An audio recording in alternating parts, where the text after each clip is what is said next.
Welcome to the Podkey summary of integrate on-device AI models into your app using Core AI from WWDC 2026. Today's story is a really practical look at on-device AI through a language learning app that can look at objects in your camera, cut them out cleanly, and turn them into vocabulary cards. What makes it interesting is the mix of privacy, speed, and product design choices underneath it. Two specialized models instead of one giant one. A first-run experience built around hiding model load time, and a smart way to keep the app download from ballooning past a gigabyte. And once that same setup moves from iPhone to Mac, it opens up a much bigger idea, turning a pile of photos into an actual lesson plan almost automatically. The big advantage starts with privacy. All the image understanding and language generation runs locally, right on the device. So a user's photos and language data never have to leave the phone. That neatly sidesteps the usual cloud AI worry of, where exactly is my data going, and who's holding on to it? It also makes the app feel faster in a very tangible way, because there's no network round trip, and no waiting on a server to think. You point the camera, the app responds, and that instant feedback matters a lot when the whole feature is supposed to feel playful and useful. There's a business and engineering upside too. No per-token cost, no server infrastructure to run, and a lot less operational baggage for the developer. Instead of trying to cram everything into one monolithic model, the app splits the work between two specialists. One model handles vision and segmentation, meaning it figures out what object to isolate from the camera view. The other is a multilingual language model that turns that object into vocabulary content.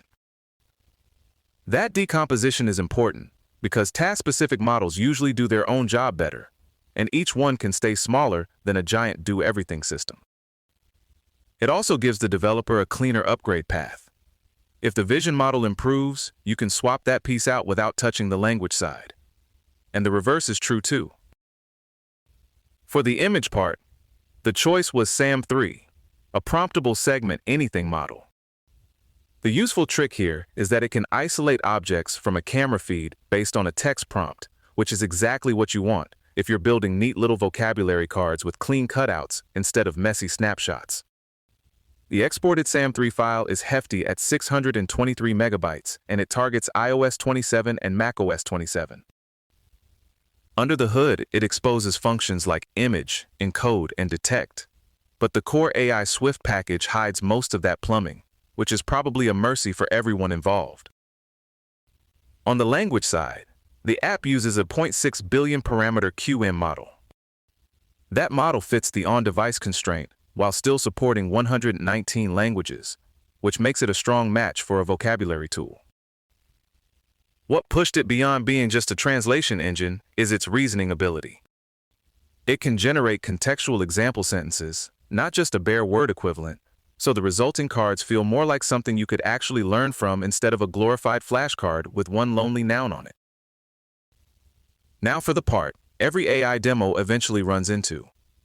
Loading the model for the first time can be rough.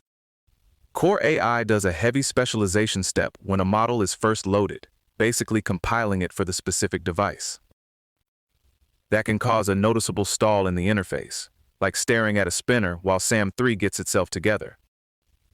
After that, things are much better because the specialized version is cached, but that first impression still matters a lot.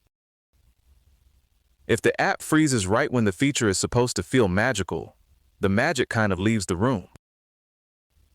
The recommended fix is product design, not wishful thinking. Instead of dropping users straight into the feature and making them wait there, the app uses a dedicated onboarding flow where the model can load and specialize while the user is reading about what the feature does. That hides the cost inside a moment that already has a little breathing room. It also means people who never opt into the feature never pay that time penalty in the middle of their normal app experience, which is just considerate design. There's a second practical problem here. App size. If both models are bundled into the app, the download grows by more than 1 gigabyte, and that punishes every user, including the ones who will never tap this feature once. So the better approach is to download the models on demand using Apple-hosted background assets. The app can present a button on the feature intro screen, and only users who want it trigger the model download.